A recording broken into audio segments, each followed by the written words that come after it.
Confidence is absolutely everything.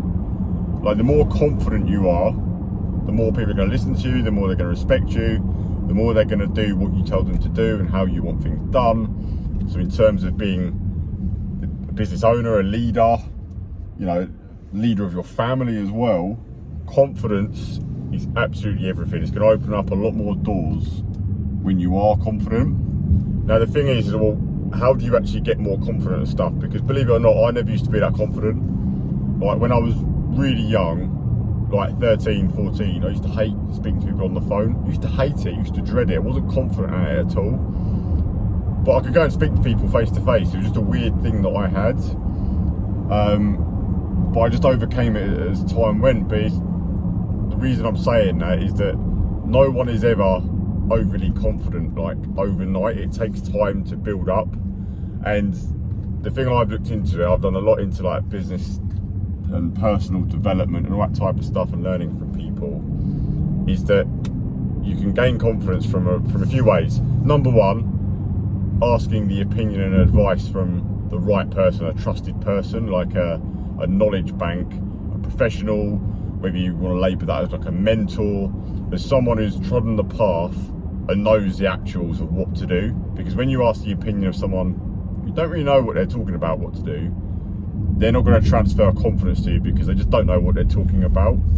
So number one, having the right people give you the advice is a sound place to start of getting really good confidence levels yourself. And number two is like, well, you only gain confidence, and confidence is your memory of the past. So when you've done stuff that's good in the past, or you've done something before, you're naturally more confident at it. So it's easier to do because you know you've done it before and you go, I've done this, crack on. Whereas when you've done a lot of things in the past and you fucked it up, or you've not done a very good job, that's where low confidence is going to come in. And obviously if you've never done something before as well, it's going to be hard to have confidence in yourself and your ability of doing that item or that task or whatever it is. But the more that you rack up like small wins all the time, and you actually do what you say, and as you get older as well, you've got more history and track record of stuff that you have done and done really well, and that can then be used for your benefit of going, well, I've done this, and this, so I'm likely to be confident in this. But you can only really do that once you've got to the point of having the experience of doing that. And if you're someone who's always said, right, I'm going to do this, I'm going to do that, I'm going to achieve this, I'm not, and then you don't, you're just like imprinting in your brain that you're shit, basically. And then your subconscious mind is going, well, why the fuck would you be confident in that? Because you always lie to yourself, you always let yourself down. The level of confidence is very, very fucking low. And this is what I mean about personal development, is like getting yourself to a point where you do what you say you're going to do and you follow it through. And I'll give you actual examples, because I see a lot of common like things that crop up in construction and trades. Is like, for example, you've got a bad member of staff that you know you need to get rid of, but you keep putting it off because of the fear factor. And it really is to what I said, it's because you've probably never done it before. If you've never sacked someone before or had awkward confrontational conversations and you have to question someone's abilities, it can be difficult when you don't know what you're doing. So getting advice from someone, the best way to do it is a great place to start. But then actually following through with it and just committing to it and facing the fear a little bit, and then the confidence you will get from just doing that and actually dealing with it, the next time it happens, it's going to be easier, and again, it gets easier and easier every time you do it. I never used to like doing it. If I had to tell people that they were shit or they'd fuck something up, in my brain you're going, oh, I don't really want to do this, but you have to, because problems only get bigger, and it's much easier to kill it when it's a small little thing rather than it turning into some big massive thing that's become a beast because you've just sat on it and you fucking left it. You have to rack up wins every day. And this is why I'm big on like going to the gym. So I get up early, I go to the gym, I work out, I then have my like morning routine, I have my coffee, I have a good breakfast, like high protein breakfast. Then I'm cracking on with the tasks I need to do for work. And I just do that autopilot every day, because then for me, I've had a shit ton of wins before 9 o'clock, before people have even got started, like most people have even got started. So your confidence level's through the roof because you're winning already. You're in a winning mode and a winning day, and the more you win, the more you want, which just creates more and more confidence. So you've just got to push through it and stack the wins up, and then eventually you just stack so many wins that your confidence levels just going through the roof.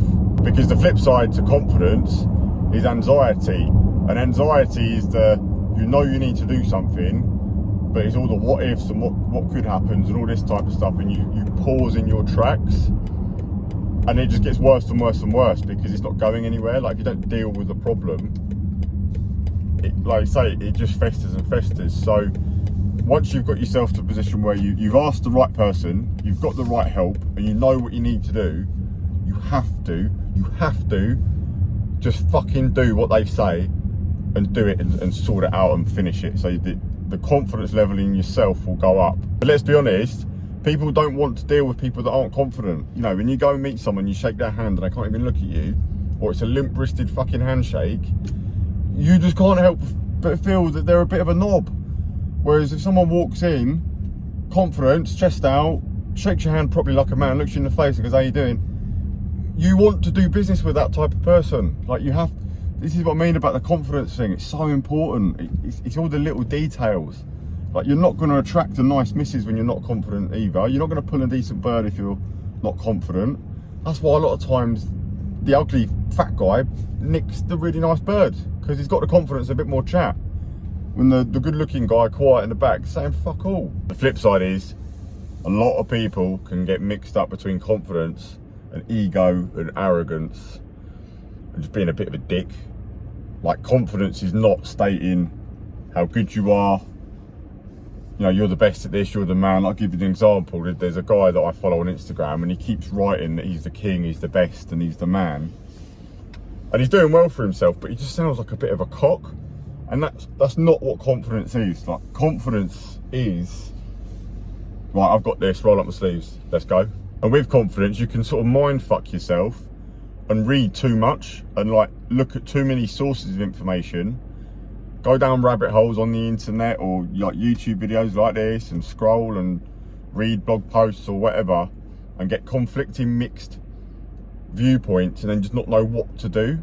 And I think that's the downside of socials and the internet, of like sometimes too much information overload, and then you just don't move and make a decision and then do stuff to then build the confidence. So I think it's very important to pick 1, 2 or 3 sources of stuff that you get information from and follow that. So you've got 1 or 2 or 3 really good opinions that you trust, you know it's the right information, and you use that as your guide to go, right, that is what I'm doing. You then execute, stack up small wins, and that's how you really start building good confidence. Whatever shit you're facing now, whatever problems you've got that you know you need to deal with, you've been putting off for a long time, write them down on a bit of paper, pick the worst one and get to work on it now. Like, challenge it now, today. Like, it is not going anywhere and it only gets worse. But the minute you take a move and start working towards that problem, just a relief off your shoulders, because you know you're getting ahead of it and you're manning up basically and tackling things head on. Like, if you actually zoom out and you go, right, what does a wimp look like? Well, he's got this problem, this problem, this problem, but he does nothing about it. He doesn't challenge himself, doesn't push himself out of his comfort zones, and doesn't just really tackle things head on. Whereas what does a winner do, or someone who's confident? They tackle things today, they get in front of it, they move forwards, they make the moves, they understand that there is an element of fear there, and I still do now. I still have the voice in my head sometimes, and you go, oh fucking hell, I've got to deal with that. But the difference is you do it and you make a move, and that is the biggest difference. You either make a move and you progress and you become more confident and you become a winner, or you just always back down, take it up the arse, and you never move forward.